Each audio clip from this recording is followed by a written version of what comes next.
सगळ्यांचं पुन्हा एकदा स्वागत. संभाजीराजांनी वयाच्या अवघ्या 16व्या वर्षी ज्या पद्धतीनं ग्रंथ लिहायला सुरुवात केली आणि त्याचप्रमाणे नाशिकमधील 16 वर्षीय चारू दत्तनही तसाच प्रवास सुरू केलेला आहे, मात्र एका वेगळ्या पद्धतीने. कसा पाहूयात.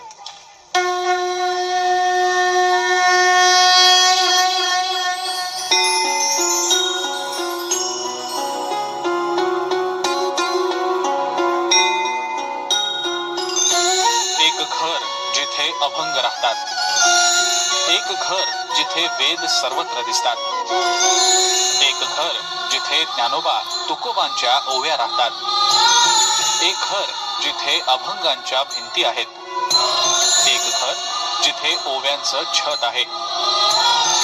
चला एका अशा घरात. महाराष्ट्राला संतांची मोठी परंपरा लाभलेली आहे आणि या संतांचे अनुयायी, त्यांचा भक्तगण देखील तेवढाच मोठा आहे. मात्र नाशिकमध्ये आज आपण अशा एका भक्ताला भेटणार आहोत की ज्याचं संपूर्ण कार्य आणि ज्याची दिनचर्या ही अत्यंत आश्चर्यकारक आणि चमत्कारिक आहे. कोण आहे हा भक्त आणि नक्की त्यानं या सगळ्या भक्तीपायी काय केलंय आपल्या घरामध्ये, बघूयात या खास रिपोर्ट मध्ये.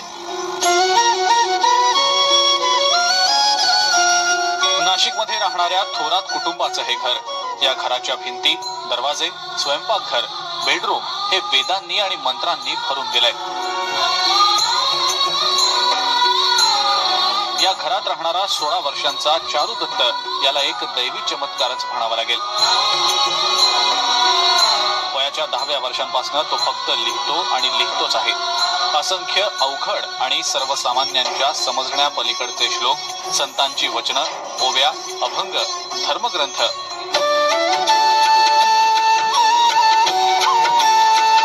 चारू दत्तच्या घरात पाऊल ठेवल्यानंतर घरातला एकही कोपरा, एकही जागा अशी नाही ज्या ठिकाणी त्यानं हे लिखाण केलेलं नाही.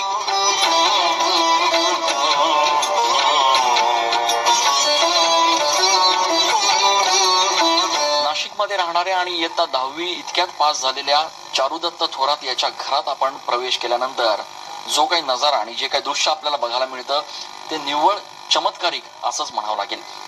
चारुदत्त खरं तर 10वी आता पास झालेला आहे आणि त्यांनी 11वी मध्ये प्रवेश घेतलेला आहे.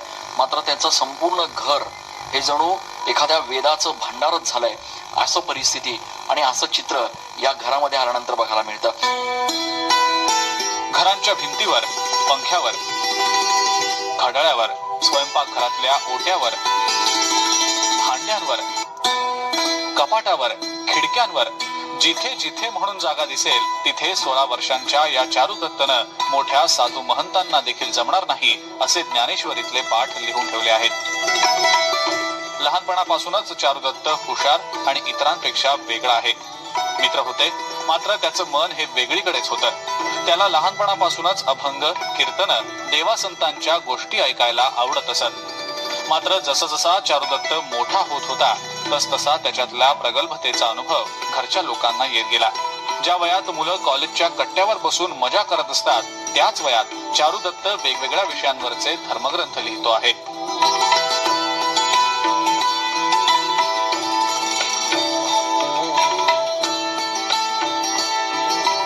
मानवी जीवनाचा प्रवास, त्याचा अंत, मोक्ष याबाबतचं त्याचं विश्लेषण ऐकून भल्या भल्यांना थक्क व्हायला होतं.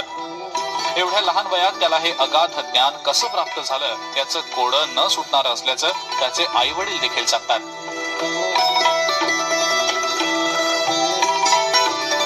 आमच्या पोटी आम्ही असं काय पुण्य केलं होतं की आमच्या पोटी असा मुलगा जन्माला आला.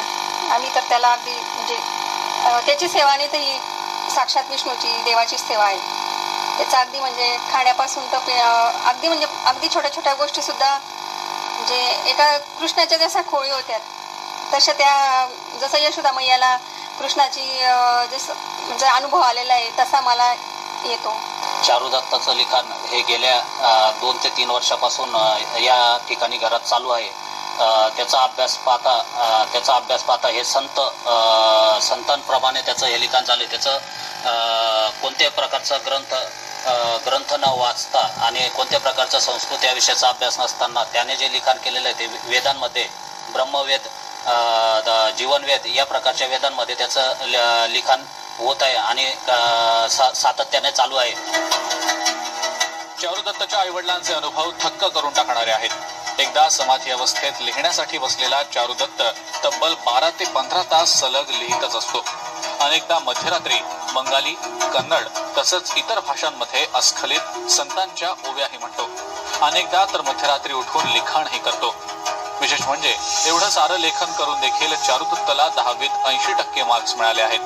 धर्म, ज्ञान, मुक्ती, स्वर्ग, नरक, मोह या आणि अशा अनेक विषयांवर चारुदत्त धर्मशास्त्राला आधारभूत असे संदर्भ देत त्याचं विवेचन करतो. चारुदत्तचे आषाढी वारीबाबत तसंच नाशिकमध्ये होणाऱ्या सिंहस्थाबाबत सडेतोड विचार ऐकून कोणी महात्मा किंवा मोठा संत आपल्याशी बोलत तर नाही ना असा भास आपल्याला होईल. लोकांनी लोकांसाठी करा अशी एक भूमिका आहे आणि योग्य काळी हे सर्वत्र प्रस्थापित होईल. आता आपण आज समाजात पाहतो, समाजात संगत बिघडते, समाजात लोक वाईट मार्गाने जातात. का? कारण की याला मूळ ज्ञान नाही, संस्कार नसतील तर काही नसेल. विज्ञान आहे परंतु विज्ञानामध्ये अज्ञानता नाही पाहिजे. विज्ञान असेल परंतु त्यामध्ये संस्कार ही सर्वात मोठी बाब आहे. गेल्या काही दिवसांपासून चारुदत्तची ही प्रगल्भता पाहून घरचेच नाही तर परिसरातले लोकही थक्क झालेत. चारुदत्तच्या या वर्तनाबाबत वेदशास्त्राच्या अभ्यासकांना हे एक वेगळंच रसायन असल्याचं वाटतंय. नाशिकचे प्रसिद्ध वेदाभ्यासक आणि धर्माला शास्त्राची जोड देण्यात ख्याती असलेले विश्वासराव साक्रीकर यांनी या सगळ्याचं विश्लेषण केलंय.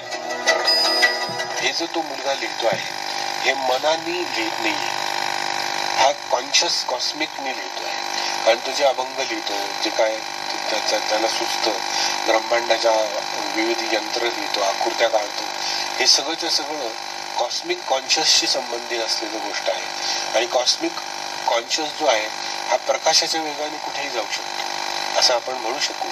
मन जर जाऊ शकतं तर कॉन्शियस, सबकॉन्शियस आणि कॉस्मिक कॉन्शियस अतिवेगाने कुठेही जाऊ शकतो. अवघ्या 16 वर्षांच्या चारुदत्त थोरातनं आतापर्यंत लोकांना चकित करणारे ग्रंथ लिहून काढले आहेत. बरं, त्याचा लिहिण्याचा वेग बघून तो विचार कधी करतो, पाठांतर कधी करतो आणि लिहितो कधी असा विचार पाहणाऱ्यालाही पडावा.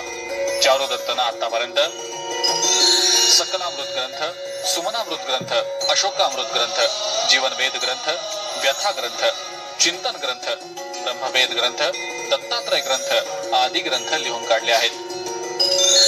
तर सद्गुरु चक्र, शतसुख चक्र, अज्ञानम चक्र, तुलाश्रम चक्र, कर्मयोग चक्र अशा चक्रांची निर्मिती केली आहे.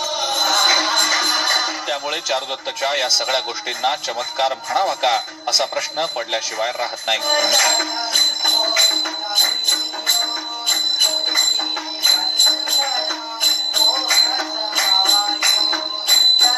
ज्ञानदेवे रचिला पाया तुका झालासी कळस अशी जरी ओवी असली तरी नाशिकच्या चारुदत्तनं मात्र आता याही पुढचा प्रवास जो आहे तो त्याच्या लिखाणाच्या माध्यमातून सुरू केलाय. चारुदत्ताचं संपूर्ण घर म्हणजे ज्ञानाचं एक मोठं भंडार झालंय. या क्षेत्रातल्या तज्ज्ञांनी आता या सगळ्या गोष्टींचा नीट अभ्यास करून समाजाला याच्यामधनं काय बोध देता येईल त्याबाबत प्रयत्न करण्याची गरज आहे. नाशिकहून कॅमेरा पर्सन आकाश येवलेसह मी चंदन पूजाधिकारी, TV9.